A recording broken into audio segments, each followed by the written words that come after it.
पैसा पैसा पैसा। पैसा कैसे कमाते हैं? अमीर कैसे बनते हैं? कौन से लोग अमीर बनते हैं? अमीर बाप की औलाद ही अमीर बनती है। अमीर लोगों को भगवान स्पेशल बनाते हैं। अक्सर लोगों के मन में ये सवाल चलते रहते हैं, लेकिन इस वीडियो के बाद से ये सारे थॉट्स, ये सारे विचार तुम्हारे मन से हमेशा हमेशा के लिए निकल जाएंगे, यानी ख़त्म हो जाएंगे। क्योंकि आज की जो कहानी है ये एक ऐसे इंसान की कहानी है जिसके सामने बहुत मुश्किलें आई, बहुत मुसीबतें आई, बहुत दर्द मिले उसको, लेकिन वो हार नहीं माना। हर मुसीबतों का सामना करता रहा, सारे दुख सहता रहा और फिर उसे वो सारी चीज़ें मिल गई जो एक इंसान को अच्छी लाइफ जीने के लिए चाहिए। इस कहानी से आपको बहुत कुछ सीखने को मिलेगा। कैसे अपने आप को इम्प्रूव करना है, कैसे जीवन में आगे बढ़ना है, कैसे और कब हमें कौन से फैसले लेने हैं। आपको सब कुछ इस वीडियो में समझ में आ जाएगा। और आज की इस वीडियो को पूरा देखने के बाद आपके मुंह से बस एक ही शब्द निकलेगा, बस बहुत हो गया। मुझे भी लाइफ में कुछ करना है, मुझे भी आगे बढ़ना है।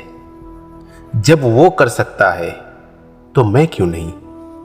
अगर आप अपने जीवन में कुछ बनना चाहते हो तो बस आप ये कहानी को पूरा ज़रूर सुनना। तो चलिए कहानी शुरू करते हैं। लेकिन हमेशा की तरह आपसे बस यही कहूँगा कि आप कहानी में खो जाए उससे पहले प्लीज़ वीडियो को लाइक और चैनल को सब्सक्राइब करके बेल आइकन की घंटी दबाकर ऑल को ज़रूर सेलेक्ट कर लें। गरीब नहीं बल्कि बहुत गरीब घर का एक लड़का जिसका नाम प्रेम होता है, वो अपने घर की गरीबी को ख़त्म करने के लिए किसी शहर जाने को सोचता था। लेकिन सबसे बड़ी समस्या ये थी कि उसे कोई भी किसी शहर ले जाने को तैयार नहीं था। और दूसरी समस्या ये थी कि उसे शहर भेजने के लिए उसके परिवार के पास पैसे नहीं थे। और ये बात तो हम सभी जानते हैं कि इस दुनिया में गरीब का कोई नहीं होता। खैर, कोई तो मिला प्रेम को, जो प्रेम को मुंबई ले जाने के लिए तैयार हुआ था। वो कोई अपना नहीं था बल्कि एक पड़ोसी था। अब समस्या पैसे की थी, लेकिन उसके माता पिता कैसे भी करके पैसों का इंतजाम कर दिया। अब प्रेम 17 साल की उम्र में ही मुंबई के लिए रवाना हो गया था। लेकिन ये बात भी आपने सुनी होगी कि जब मुसीबत आती है तो चारों तरफ से आती है। प्रेम मुंबई तो पहुंच गया, लेकिन मुंबई के बांद्रा स्टेशन पर उस भाई से कहीं अलग हो जाता है। वो उनको बहुत ढूंढता है, लेकिन वो भाई कहीं नहीं मिलता। अब तो उसके पास घर वापस जाने के भी पैसे नहीं थे। और जो सबसे बड़ी समस्या थी वो ये थी कि उसको हिंदी भी नहीं आती थी। उस महानगरी मुंबई में उसे कोई नहीं जानता था। वो क्या करेगा, कहाँ जाएगा, किससे मिलेगा, उसे कुछ नहीं पता था। ऐसे में इंसान के पास दो ऑप्शन होते हैं।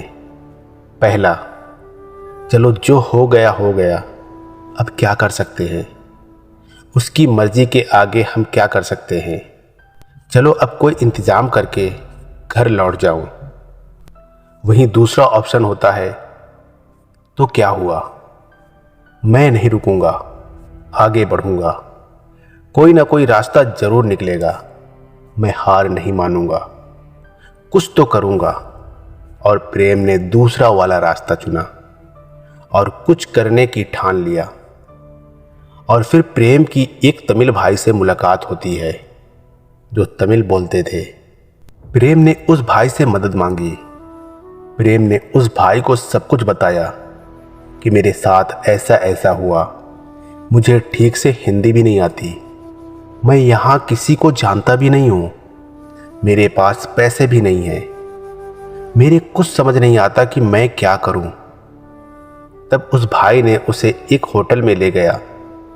उसने पहले तो प्रेम को शांत किया और उसको हिम्मत दी फिर उसे खाना खिलाया और फिर कहा कि चिंता मत करो, मैं तुम्हारा रिटर्न टिकट करवा देता हूँ। तुम घर वापस चले जाओगे तो सब ठीक हो जाएगा, टेंशन मत लो। पहले तो प्रेम को ये सुनकर बहुत अच्छा लगा कि थैंक्स गॉड, चलो मैं घर तो पहुंच जाऊंगा। लेकिन फिर उसके मन में एक बात आई कि इसमें खुश होने वाली कौन सी बात है। मैं तो घर से ही आया हूं, और किस लिए आया हूं? क्या मैं वापस जाने के लिए आया हूं? तभी उसने सोच लिया था कि अभी मैं वापस नहीं जाऊंगा। तब उस भाई से प्रेम ने कहा, भाई क्या आप मुझे काम दिला सकते हो? क्योंकि मैं वापस नहीं जाऊंगा। मैं वापस जाने के लिए थोड़ी ना आया हूं। मैं मुंबई में तो कमाने के लिए आया हूं। मैं अपने सपनों के लिए आया हूं। मैं उसके लिए थोड़ी ना आया था। उसके होने ना होने से मुझे क्या फर्क पड़ता है? हाँ, थोड़ा सा फर्क पड़ता है कि काम ढूंढने में थोड़ी सी तकलीफ जरूर होगी, लेकिन तो क्या हुआ, देख लेंगे, ढूंढ लेंगे, कुछ कर लेंगे। रास्ते में छोटा सा खड्डा आ जाता है तो हम उसे देखकर पीछे नहीं मुड़ जाते, बल्कि उसे पार करके आगे बढ़ जाते हैं। प्रेम ने उस भाई से कहा कि भाई आपका बहुत बहुत धन्यवाद। आपने हमारी मदद करने की कोशिश की और आपने हमें खाना भी खिलाया, लेकिन मैं यहीं पर रहूँगा, काम करूँगा। और फिर उसने उसी समय अपने आसपास देखा और सोचा कि मैं अब यहाँ पर काम कैसे ढूंढ सकता हूँ, मुझे काम कैसे मिल सकता है। फिर उसने हर जगह पर जा जाकर काम पूछना शुरू कर दिया कि क्या मैं यहाँ काम कर सकता हूँ, क्या मुझे काम मिलेगा। पहले तो सामने से यही जवाब मिलता रहा कि नहीं मिलेगा, आगे जाओ। ऐसे ही करते करते लास्ट में एक जवाब मिला, हाँ मिलेगा। जब ये आवाज़ प्रेम के कानों में पड़ी तो प्रेम बहुत खुश हो गया। ऐसा लग रहा था कि जैसे प्रेम ने जग जीत लिया हो। खैर, प्रेम को जो काम मिला था वो एक बेकरी शॉप में बर्तन धुलने का काम था। वैसे प्रेम के एक्सपीरियंस, टैलेंट और नॉलेज के हिसाब से ये काम उसके लिए ठीक नहीं था, लेकिन फिर भी जैसा हम चाहते हैं सब कुछ वैसा ही हो, ये ज़रूरी भी तो नहीं है। और शुरू में जब तक हालात ठीक नहीं हो जाते तब तक ये काम करना भी उसके लिए बहुत ज़रूरी था। इसीलिए उसने वो काम कर लिया और फिर धीरे धीरे वो वेटर के काम में आ गया। उसका काम चेंज हो गया था। अब यहाँ पर उसने कस्टमर के साथ रिलेशन कैसे बनाते हैं ये सीखना शुरू कर दिया, और बहुत जल्दी ये भी सीख लिया कैसे कस्टमर को खुश रखते हैं। ये प्रेम बहुत अच्छे से सीख चुका था। वहाँ सबसे ज़्यादा टिप भी प्रेम को ही मिलती थी। हो सकता है कि अभी आपको कुछ समझ नहीं आ रहा हो कि इस वीडियो में क्या हो रहा है, लेकिन वीडियो के लास्ट में आपको सब कुछ साफ साफ दिखाई देगा। प्रेम कस्टमर को बहुत अच्छे से सर्व करता था और किसको क्या चाहिए इसका भी वो पूरा ख्याल रखता था। इसीलिए सारे कस्टमर प्रेम को ही ढूंढते थे कि वो लड़का कहाँ है, उसे बुलाओ। क्योंकि प्रेम कस्टमर को समझता था। वो जानने लगा था कि किसको क्या अच्छा लगता है और किसको क्या अच्छा नहीं लगता। उन्हीं कस्टमर में से एक कस्टमर ने प्रेम को ऑफर दिया कि हम लोग पार्टनरशिप में एक चाय की शॉप ओपन करते हैं। प्रेम ने हाँ कहा। बिजनेस की शुरुआत हो गई। धंधा अच्छा चलने लगा था, लेकिन जैसे जैसे पैसे आने लगे उसके पार्टनर की नीयत बदलने लगी। उसने सोचा कि मैं प्रेम को पैसा क्यों दूं, अब मेरा काम तो चलने ही लगा है। और फिर उसने प्रेम को निकाल दिया, यानी पार्टनरशिप तोड़ दी। उसकी जगह पर किसी और को सैलरी पर रख लिया। फिर से प्रेम को एक बड़ा सा झटका लग चुका था। बिजनेस शुरू होते ही पार्टनर ने धक्का मार दिया था। वो जिस जगह पे था उसी जगह पर वापस आ चुका था। फिर से काम की तलाश करनी पड़ेगी। लेकिन प्रेम ने हार नहीं मानी, हिम्मत नहीं तोड़ी। प्रेम ने सोचा क्या हुआ, कुछ सीखने को तो मिला। तभी उसके मन में ये विचार आया कि जब मेरे टैलेंट से किसी और का बिजनेस चल सकता है तो खुद का बिजनेस क्यों नहीं चलेगा। उसने पार्टनर का धन्यवाद किया कि तूने मुझे यकीन तो दिलाया कि मेरे में इतना दम है कि मैं बिजनेस चला सकता हूँ। उसके पास 1000 रुपये बचे हुए थे और फिर उसने सोचा कि इस 1000 रुपये में कौन सा बिजनेस कर सकता हूँ। तभी उसके दिमाग में विचार आया इडली डोसा का। फिर क्या, उसने 1000 रुपये इन्वेस्ट कर दिया।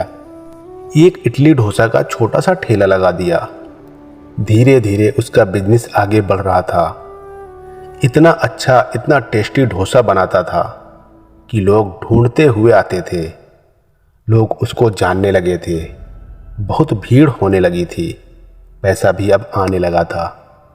लेकिन फिर तभी म्युनिसिपैलिटी वालों ने परेशान करना शुरू कर दिया।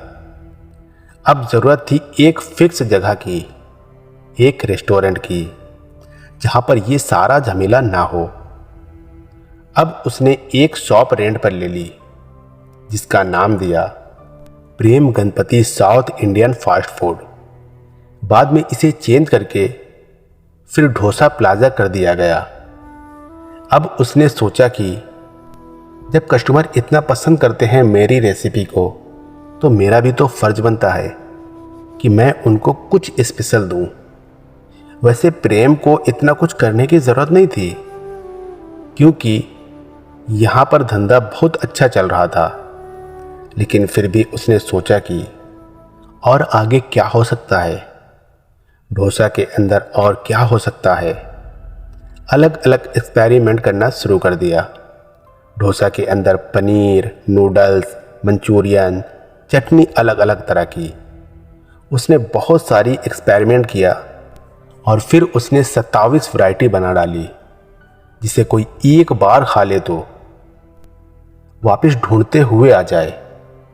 इसी वजह से और भी फेमस होने लगा था। बिजनेस और भी तेजी से चल पड़ा था। फिर किसी ने कहा कि भाई, यहाँ पर एक नया मॉल ओपन हुआ है। अगर आप अपने बिजनेस को वहाँ पर लेकर जाओगे तो आपको बहुत ही फायदा हो सकता है। उस समय प्रेम के लिए यह थोड़ा सा महंगा स्टेप था, लेकिन अब आगे भी तो बढ़ना था, तो रिस्क लेना ज़रूरी भी था। और उसने रिस्क लिया। वहाँ पर भी अपना मैजिक दिखा दिया। अब उसका नाम दूर दूर तक जाने लगा था। फ्रेंचाइज के चैन को आगे बढ़ाने के लिए अब कॉल आने लगे थे। लोग अब उनसे जुड़ना चाहते थे। धीरे धीरे करके टीम बड़ी होती गई, स्टाफ बड़ा होता गया, वैरायटी बढ़ती गई, इनकम बढ़ती गई, बिजनेस बढ़ता गया। प्रेम ने कुकिंग के साथ साथ प्रिंटिंग के ऊपर भी उतना ही फोकस किया था। वेबसाइट, लोगो, एडवर्टाइजमेंट वगैरह वगैरह। अब ऐसा वक्त आ गया था कि डोसा प्लाजा का टर्नओवर करोड़ों में पहुंचने लगा था। पहले 5 साल में उसने 26 ब्रांच ओपन कर दिए थे। बिजनेस को बढ़ता देख इन्वेस्टर भी आते गए। इंडिया में तो फैल गया था।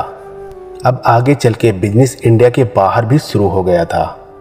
Australia, New Zealand, Singapore, Abu Dhabi, Dubai, UK, Qatar. आज तो प्रेम का बिजनेस पूरी दुनिया में फैल चुका है। ये वही लड़का है जिसके पास घर वापस जाने के भी पैसे नहीं थे और अब वो करोड़ों की कंपनी का ओनर बन चुका है, मालिक बन चुका है। हज़ारों लोग उसके पास काम करते हैं। हज़ारों लोगों का घर चलता है। लाखों कस्टमर जुड़े हुए हैं और हर दिन नए नए कस्टमर जुड़ भी रहे हैं। अगर उस दिन वो लड़का वापस चला जाता तो आज वो कहाँ होता। मेहनत करते रहो, चलते रहो। जो लोग आज तुमको पागल कह रहे हैं, वही लोग कल तुमको सर कहेंगे। आज जो लोग तुम्हारे आइडियाज़ का मजाक उड़ाते हैं, वही लोग एक दिन तुम्हारे आइडियाज़ को सैल्यूट करेंगे। ये सब कुछ मुमकिन है लगन से। ये जो शब्द है ना, लगन, वो किसी का भी सपना पूरा करने की ताकत रखता है। किस्मत के भरोसे पर मत बैठो। अगर आज भी तुम किस्मत के भरोसे बैठे हो तो तुम भी उन करोड़ों लोगों में से हो जो ये गलती कर रहे हैं। तो बहाने बनाना बंद करो, बहानों से खुद को बचाना बंद करो। पहले तो कुछ पल के लिए बहाने तुमको सुकून दे सकते हैं, खुश कर सकते हैं, लेकिन आगे चल के किसी भी बहाने से निकल गए वक्त को वापस नहीं ला पाओगे। तुम क्या नहीं कर सकते, इस पर फोकस मत करो। ऐसा कौन सा काम है जो तुम नहीं कर सकते?